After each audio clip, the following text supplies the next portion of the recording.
I did my schooling in St. Xavier's School, Calcutta and La Martiniere, Calcutta. And thereafter I went to IIT Kharagpur to do my mechanical engineering.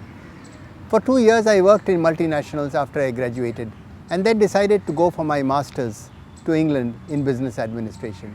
My second trip, I recollect, I went by BOAC via Dubai to London. When I was about to board the aircraft after walking in the duty-free shop, a guard came running and handed me my passport. I was surprised. I asked him, "How did you get my passport?" He said, you dropped it while you were walking around from your jacket pocket which you had on your arm." Destiny, I think, plays a very important role in our lives. If he hadn't given me my passport, I would have landed in London without a passport.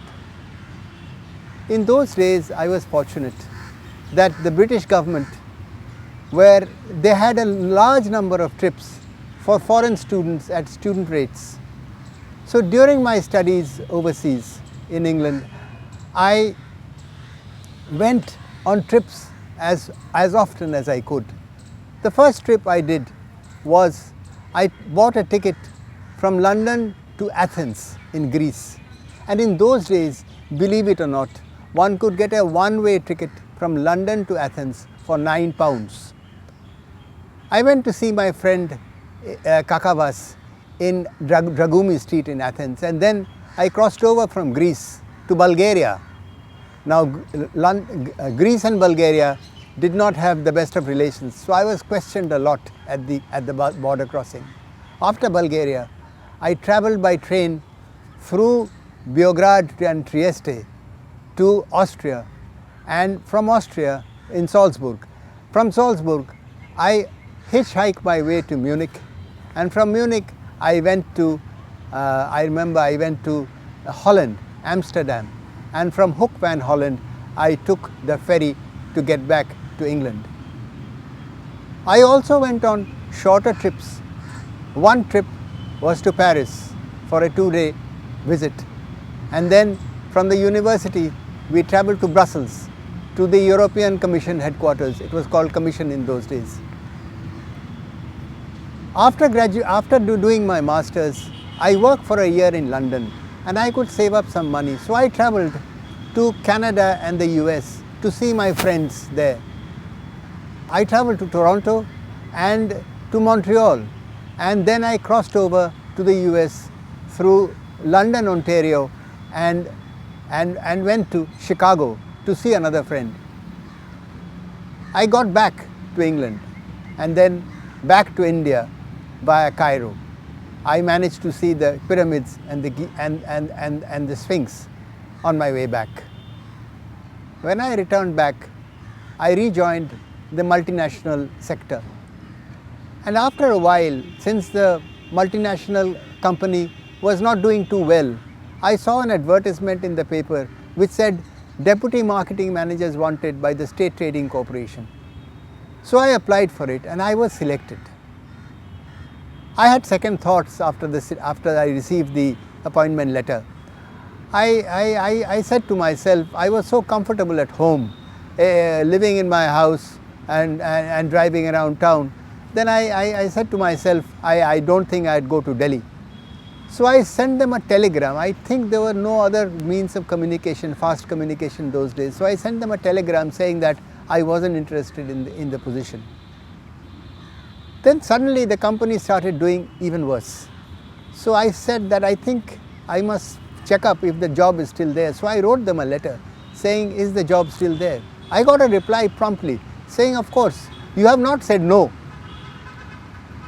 I said, I sent you a telegram. They said, we haven't received it. So I went and joined the STC in New Delhi. Now, as I said, destiny plays a very large role, and from time to time I realize that, and this is how it all worked out for me. When I was working in Delhi, I found that working was good there, and in my second year I travelled to Jakarta in Indonesia to promote Indian engineering products. Coming back, after I came back, I spent time in Delhi, and in 1979, I saw an advertisement in the papers which said they wanted trade specialists in the Indian embassy in Brussels to the European Union. I applied and I was selected. Fortunately, my organization was able to give me leave. So I traveled to Brussels with my family. My second son was born there, and while working for the Indian embassy in Brussels for 3 years, I was able to travel extensively all over Europe. I drove to England, I drove to Holland, I drove to Paris, to France, I traveled to Italy and to Germany several times.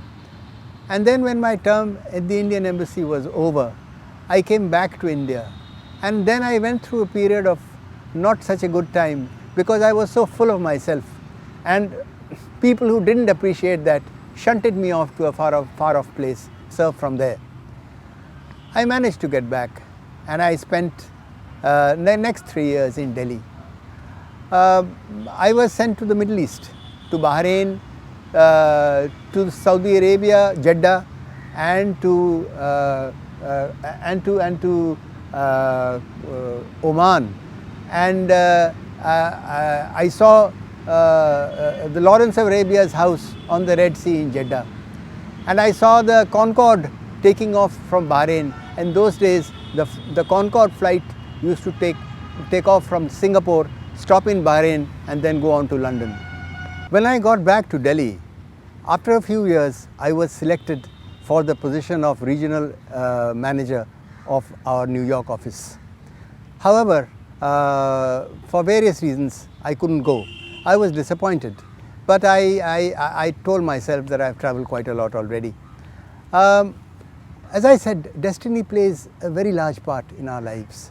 I had applied to the United Nations and the Commonwealth Secretariat many years earlier, and after my disappointing experience of New York, I was working in my office one day, and as I entered the office in the morning, I found a telex lying on my table, just a single telex.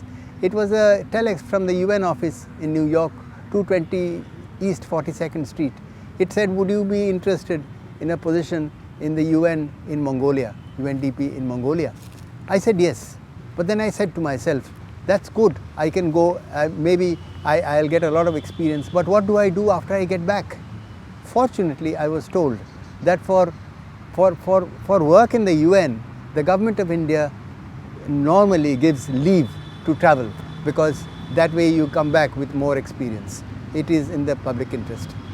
So I applied for leave to go to Mongolia, and although many of my colleagues said that Amitava shouldn't be allowed to go because he's so good, if he goes away then our organization would fall flat, but our chairman put his foot down and let me go. I went to Mongolia. It was a wonderful experience with the United Nations. I spent time in Hong Kong, in Beijing, and in Mongolia I traveled to the Altai mountains. I went hunting for antelopes there. I went to Irkutsk, on Lake Baikal in Siberia, and I traveled to the Gobi Desert, where you get the two-humped camel. It was a wonderful experience. And then when I got back to New Delhi after my 2-year stay, I was working there, and I got an opportunity to serve the UN in Delhi. I took it up, and they sent me during the course of my work to Jerusalem and Tel Aviv in Israel, and to South Africa, Pretoria, Cape Town. I was there. They also sent me on a sales promotion team, as a part of the sales promotion team, to London, Paris, Madrid, Houston, and it was once again a very nice experience. When I was in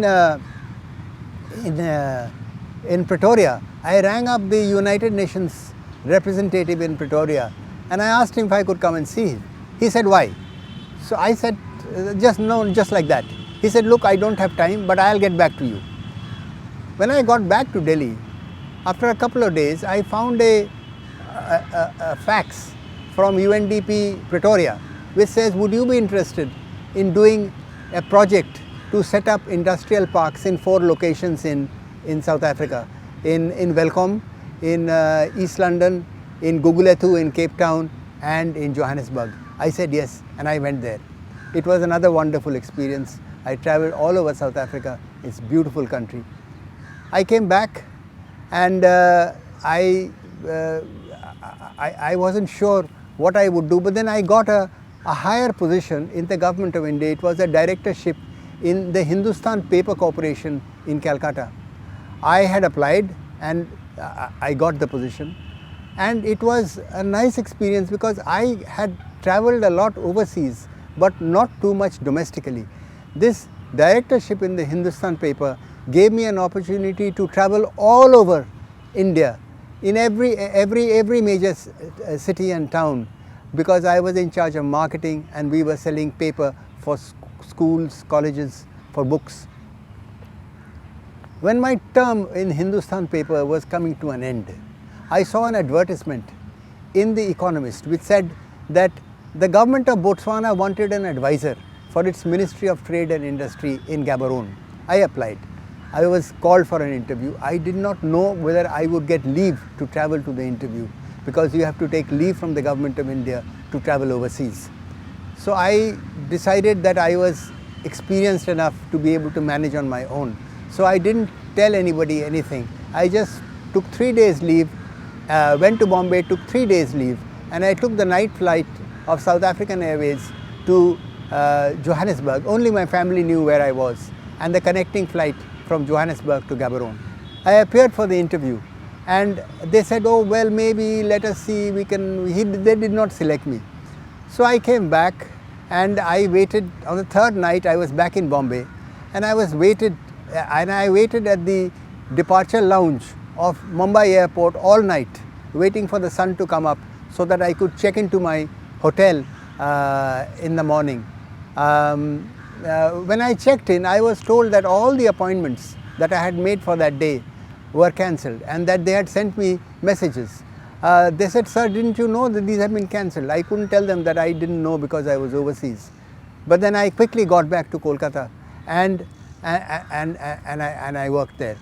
But out of politeness, the second day I was back in my office, I sent an email to Botswana. I thanked them for the interview, and I said, in case you need someone for a shorter period, I am available.